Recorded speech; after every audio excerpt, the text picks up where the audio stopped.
दोस्तों नमस्कार, मैं कमल कुमार न्यूज़ इंडिया में आपका स्वागत है।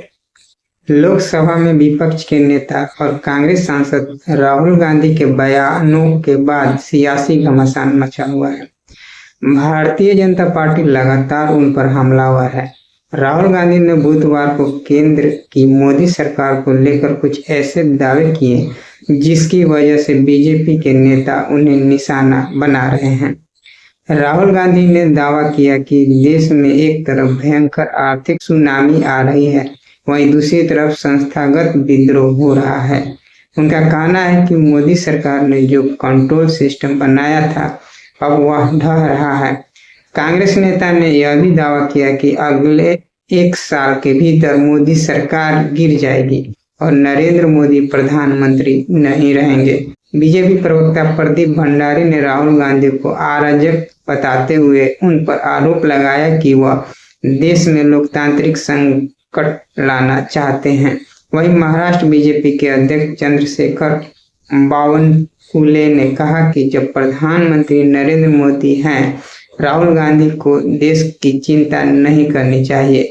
उन्होंने कहा कि उन्हें अपनी पार्टी की चिंता करनी चाहिए। बीजेपी नेता के तीखे हमलों के बीच कांग्रेस नेताओं ने राहुल गांधी के बयान का बचाव किया। कांग्रेस नेता प्रमोद तिवारी ने कहा कि नेता प्रतिपक्ष ने सही आकलन किया है कि आर्थिक सुनामी आएगी। प्रमोद तिवारी ने का कहना है कि राहुल गांधी ने आर्थिक मोर्चों को लेकर जो कुछ कहा है वह स्थिति देश में दिखाई दे रही है।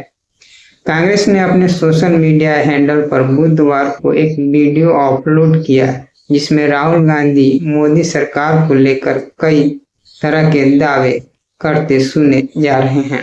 राहुल गांधी ने कहा कि एक तरफ देश में भयंकर आर्थिक सुनामी आ रही है, वहीं दूसरी तरफ देश में संस्थागत विद्रोह हो रहा है।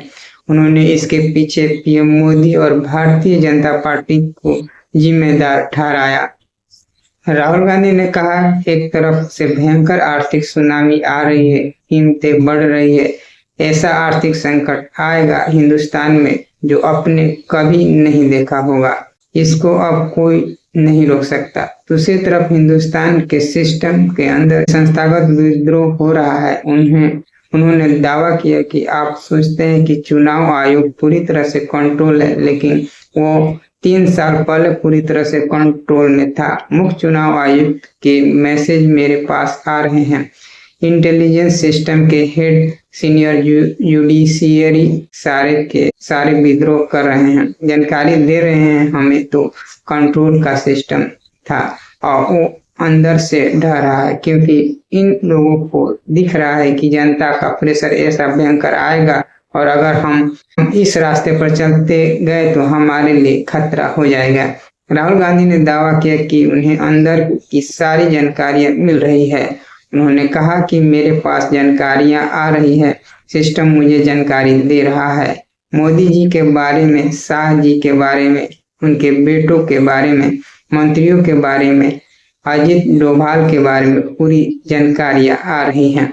इसके बाद राहुल गांधी ने दावा किया कि सरकार जनता के प्रेशर से निपटने के लिए इमरजेंसी लगा सकती है। उन्होंने कहा, हो सकता है कि जनता के प्रेशर को ये दबाने की कोशिश करें और इमरजेंसी जैसी चीज कर दें। ये हो सकता है, लेकिन अब हम दूसरे स्टेज में जा रहे हैं। पहले हम पूरी तरह से कंट्रोल स्टेज में थे, अब ये कंट्रोल से बाहर जा रहा है।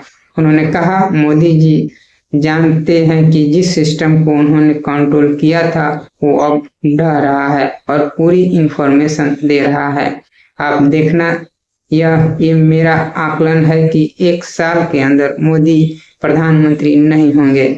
बीजेपी प्रवक्ता प्रदीप भंडारी ने राहुल गांधी के बयान पर प्रतिक्रिया देते हुए उन्हें अराजक बताया और कहा कि वह देश में लोकतांत्रिक संकट पैदा करना चाहते हैं। प्रदीप भंडारी ने कहा, राहुल गांधी एक अराजक व्यक्ति हैं। जॉर्ज सोरोस और राहुल गांधी मिलकर देश में अराजकता फैलाना चाहते हैं। राहुल गांधी देश में लोकतांत्रिक संकट पैदा करना चाहते हैं। उन्होंने कहा कि मैं राजनीतिक में कभी भी ऐसा व्यक्ति नहीं देखा जो भारत से इतनी नफरत करता है जितनी राहुल गांधी करते हैं। राहुल गांधी ये जान चुके हैं कि लोकतांत्रिक रूप से वो देश की जनता का भरोसा नहीं जीत सकते, तो अब वो लोकतंत्र भारत की स्थिरता और सुरक्षा से ही विरोध करने लगे हैं। वहीं महाराष्ट्र बीजेपी अध्यक्ष चंद्रशेखर बावनकुले ने भी राहुल गांधी पर निशाना साधा और उन्हें देश की बजाय अपनी पार्टी की चिंता करने की हिदायत दी। बावनकुले ने कहा, राहुल गांधी दिन में भी बुरे सपने देखते हैं। सपना देखना चाहिए, लेकिन सपने में जान होनी चाहिए। राहुल गांधी अमीरी में बड़े हुए हैं, उन्हें गरीबी समझ नहीं आती। गरीबी समझ आती है प्रधानमंत्री नरेंद्र मोदी जी को। उन्होंने कहा, मोदी जी ने गरीब कल्याण की योजना लगाकर गरीबी की चिंता की और देश को कैसे बनाना है ये मोदी जी जानते हैं। जब तक मोदी जी देश के प्रधानमंत्री हैं, राहुल गांधी को देश की चिंता करने की जरूरत नहीं है। वो अपने परिवार और पार्टी की चिंता करें। भारतीय अर्थव्यवस्था को लेकर कई अर्थशास्त्री खुलकर मोदी सरकार की आलोचना करते रहे हैं, लेकिन इन आलोचकों की सूची में बीते कुछ सालों से उन अर्थशास्त्रियों के नाम भी शामिल हो गए हैं जो कभी मोदी सरकार की नीतियों के समर्थक थे। सितंबर 2017 से दिसंबर 2018 तक प्रधानमंत्री की आर्थिक सलाहकार परिषद के सदस्य रहे सुरजीत भल्ला की पहचान मोदी समर्थक अर्थशास्त्री की थी, लेकिन अब उनका रुख बदल रहा है और वह खुलकर मोदी सरकार की नीतियों की आलोचना कर रहे हैं। सुरजीत भल्ला ने 21 मई को प्रमुख अंग्रेजी अखबार इंडियन एक्सप्रेस में एक आर्टिकल लिखा था, जिनका शीर्षक था, बीजेपी चुनाव जीत रही है लेकिन अर्थव्यवस्था हार रही है। इस लेख में भल्ला ने मोदी सरकार की आर्थिक नीतियों की तीखी आलोचना की है। भल्ला ने लिखा है, इस समय अर्थव्यवस्था को संभालने के मामले में बीजेपी का प्रदर्शन निचले स्तर पर पहुंचता दिख रहा है और इसकी कोई गारंटी नहीं कि स्थिति और खराब नहीं होगी। मोदी सरकार में 2014 से 2018 तक मुख्य आर्थिक सलाहकार रहे अरविंद सुब्रमण्यम ने भी 26 मई को इंडियन एक्सप्रेस में एक आर्टिकल लिखकर सरकार की नीतियों की आलोचना की।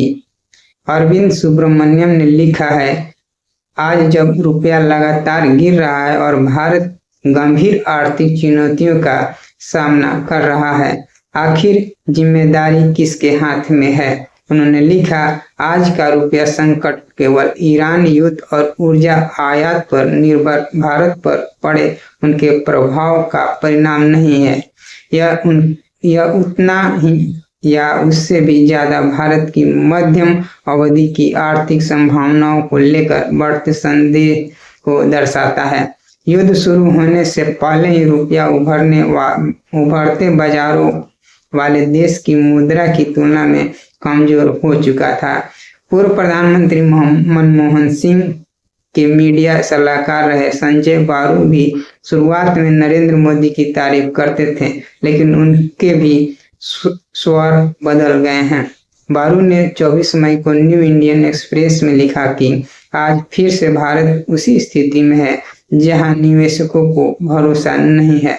उन्होंने लिखा, 1991 और 2004 में कारोबारी जगत और मीडिया ने खुलकर अपनी चिंताएं व्यक्त की थी और राजनीतिक नेतृत्व पर ऐसा माहौल बनाने का दबाव डाला था जिससे निवेशकों का भरोसा लौट सके।